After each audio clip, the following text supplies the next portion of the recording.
Oshinoko está en su prime, loco. No tiene sentido lo buenos que han sido los últimos capítulos. De verdad que no me creo que este sea el mismo manga que tenía niñas cuervo y hermanas norteñas. Sé que lo digo todas las semanas, pero bendita sea la cancelación de Love Agency. Y esta vez no lo digo solo porque la calidad de la obra haya mejorado, sino porque Aka me dio la razón con respecto al arco de la película. En su momento yo les dije que no tenía sentido dedicarle tantos capítulos al pasado de Ai si no iban a mostrarnos lo que en verdad había sucedido. Esta semana Kamiki nos confirmó que casi todas sus escenas fueron ficticias. Muchos esperaban que el pana confirmara lo contrario, que la película había sido fiel al manga, pero no fue así. Y eso no está del todo mal, ¿saben? Es decir, sigo manteniendo mi opinión sobre el arco, que tuvo mucho relleno, pero admito que Aka supo ingeniárselas para darle algo de sentido a dicho relleno. Pronto entenderán a qué me refiero, así que comencemos con esto. Para variar un poco las cosas, el capítulo de esta semana no tuvo time skip. La charla entre Aqua y su padre no podía omitirse bajo ningún motivo, y por ende continuamos donde nos habíamos quedado en el capítulo anterior. Tras desenmascarar las mentiras de su hijo, es decir, tras decirle a Aqua que deje de actuar como edgy, Kamiki elogia el trabajo de investigación que tuvo que hacer para poder escribir el guión de la película. Entiende que si su hijo le está hablando sobre venganza, es porque ya lo sabe todo y por ello no tiene intenciones de mentirle. Decide ser completamente sincero con él. Para Kamiki la película fue fantástica. Tuvo buenas actuaciones y la historia le pareció muy disfrutable. Sin embargo, para él no deja de ser una obra de ficción, con cosas inventadas, exageradas y cambiadas para asegurar el éxito en taquilla.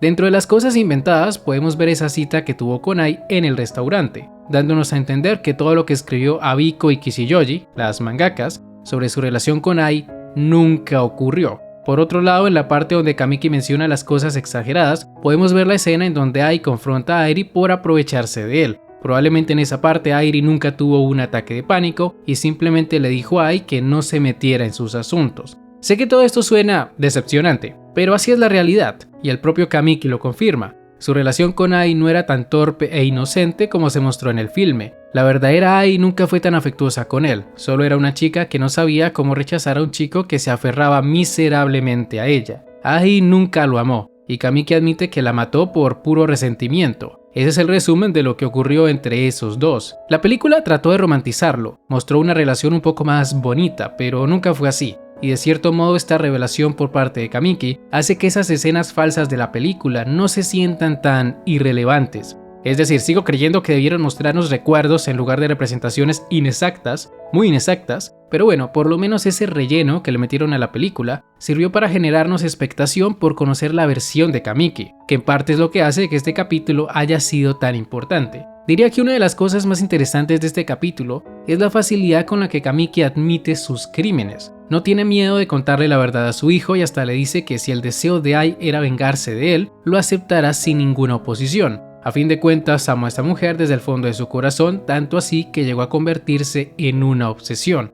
Es interesante cómo el villano de esta historia está dispuesto a rendirse, y esto no es algo para sorprenderse, ya que en capítulos anteriores, él mismo le había comentado a Nino que estaba bien si su hijo lo exponía, ya era hora de que pagara por todas las vidas que había tomado. Sin embargo, contrario a lo que Kamiki pensaba, la película no tenía como objetivo principal vengarse de él. Ese no era el deseo de Ai. ¿Y cómo podría hacerlo? Si ella ni siquiera sabía que un fan loco la apuñalaría en la entrada de su casa. Y aun si se hubiera dado cuenta de que él estaba involucrado por las flores, eso no le iba a dar tiempo para regrabar los DVDs que años después le serían entregados a Aqua. Es como les dije en el video del capítulo anterior. Lo más probable es que el deseo de Ai sea que sus hijos salven a su padre de la misma forma en que la salvaron a ella. No olvidemos que en sus últimos momentos fue a ellos a quienes por primera vez pudo amar de verdad. Kamiki quiere ser amado, no por ser guapo o por entregarle su cuerpo a otros. Quiere ser amado de verdad.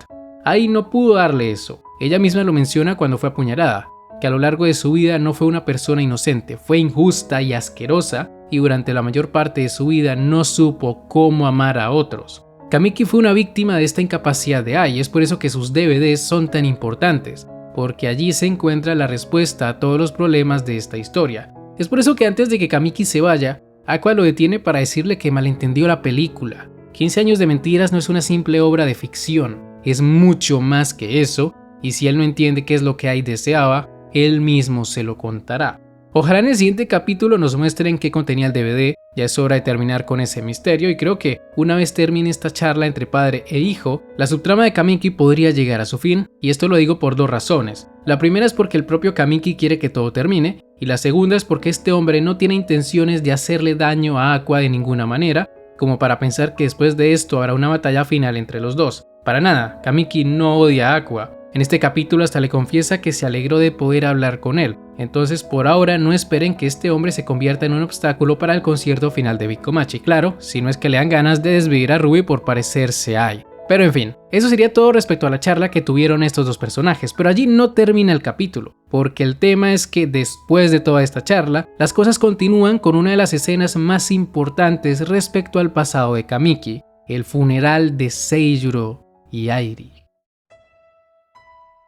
Finalmente, después de varios pasados inventados, Aka decidió mostrarnos los verdaderos recuerdos de Kamiki, y sabemos que son sus recuerdos y no parte de la película, debido a que en el funeral de Seijuro y Airi, el primero tiene su cabello de color claro, que es como lo tenía en la vida real. Recuerden que en la película, al ser interpretado por Himekawa, su cabello era negro. Este es uno de los momentos más importantes en la vida de Kamiki, marca un antes y un después en su personalidad. Fue aquí donde adquirió la mayor parte de sus traumas, y esto sucede porque Kindaichi, el director de Lalai, en su ignorancia no supo escoger bien sus palabras y le dijo que como Seijuro y Airi le tenían mucho aprecio, a partir de ese momento debería llevar la carga de sus vidas. Desgraciadamente, cuando Kamiki escuchó esas palabras, creyó que Kindaichi se refería a hacerse cargo de Taiki. Y claro, siendo Kamiki consciente de que Taiki era su hijo, el recuerdo de Airi diciéndole que nunca podría escapar de ella fue devastador para él. El estado mental del chico en ese momento era demasiado vulnerable, y uno de sus peores errores fue buscar refugio en Ai, y esto sucede porque Ai no quería nada con él. Claro, eso no les impidió tener relaciones, pero el mayor problema vino cuando la chica le terminó de la forma más cruel posible. Con una sonrisa en su cara le dijo, lo mejor es que no nos veamos nunca más. La verdad es que allí Ai sí se pasó un poquito desgraciada con el chico. Kamiki había pasado por muchos eventos traumáticos y que su único apoyo lo dejara de esa manera, lo destrozó por completo.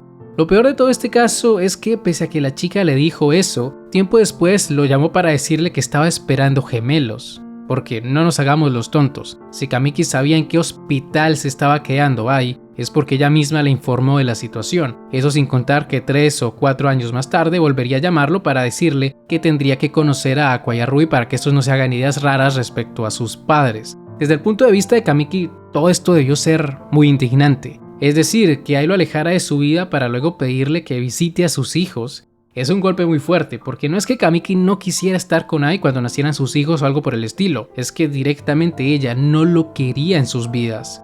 Por supuesto, eso no justifica que la asesinara, pero sí se puede entender de dónde surgió ese odio que le dio inicio a esta historia. Y sé que muchos pueden estar pensando que Ai no quiso que Kamiki se involucrara en su vida porque no quería darle más problemas, pero es imposible que eso haya sido así por una simple razón. Ai nunca lo amó, y eso es algo que no se puede cambiar. Las únicas personas que amó de verdad fueron sus hijos, la obra lo deja muy en claro. Para ella, Kamiki solo fue un chico que no pudo rechazar por lástima o algo por el estilo.